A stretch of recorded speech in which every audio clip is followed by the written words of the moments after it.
Death Howl é um jogo que junta duas ideias que parecem improváveis de funcionar juntas: Deck Builder e Souls-like.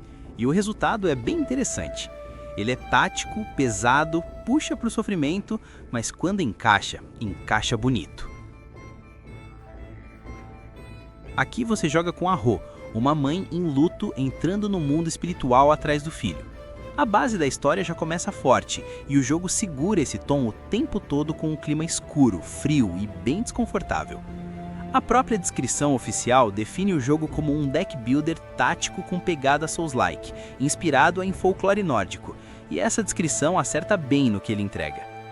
A estrutura das batalhas é em grid, por turno, e o detalhe que muda tudo é o seguinte: o mesmo recurso que você usa para jogar carta também serve para se mover. Então cada turno vira uma escolha bem tensa.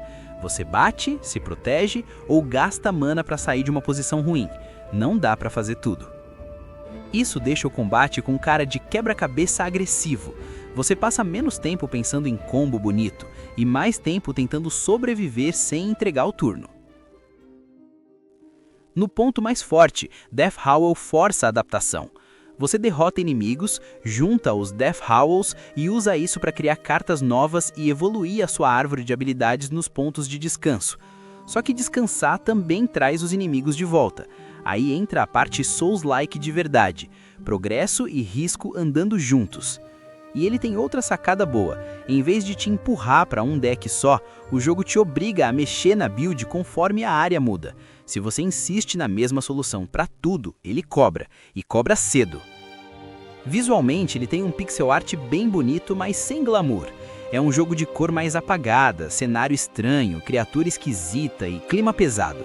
Funciona muito bem com a história da Ro, porque o jogo inteiro passa essa sensação de luto e insistência. Você está avançando, mas nunca com conforto. Agora, o aviso é importante. Death Howl tem curva de entrada dura.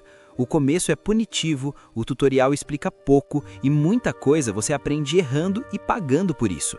Ele demora um pouco para mostrar o melhor lado dele. Também tem decisões que podem dividir muito.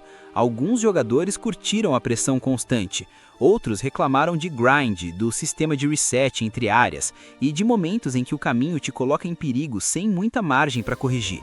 Esse tipo de atrito existe mesmo e pode afastar quem quer algo mais direto.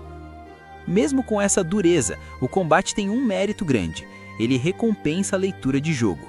Quando você entende o posicionamento, ajusta deck para a área certa e passa a usar melhor a mana, o jogo muda de cara. A dificuldade continua alta, mas deixa de parecer muro e vira desafio tático. Aí entra o fator que prende. Cada vitória parece conquistada no braço. Você sente que melhorou junto com a build. Se você curte jogo tático, deck builder e aquela progressão mais sofrida, Death Howl tem muita personalidade. Se você tem pouca paciência para um boarding duro e para jogo que pune erro sem dó, ele pode cansar rápido. Me fala nos comentários, você curte jogo que te ensina na marra ou prefere dificuldade alta, mas com um tutorial mais claro? No nosso review, Death Howl é um jogo com identidade forte. Ele tem ideias boas, combate inteligente e um clima muito bem construído. O começo é áspero e algumas escolhas vão dividir o público, mas o núcleo dele é bom de verdade, principalmente para quem gosta de jogo tático que exige cabeça fria.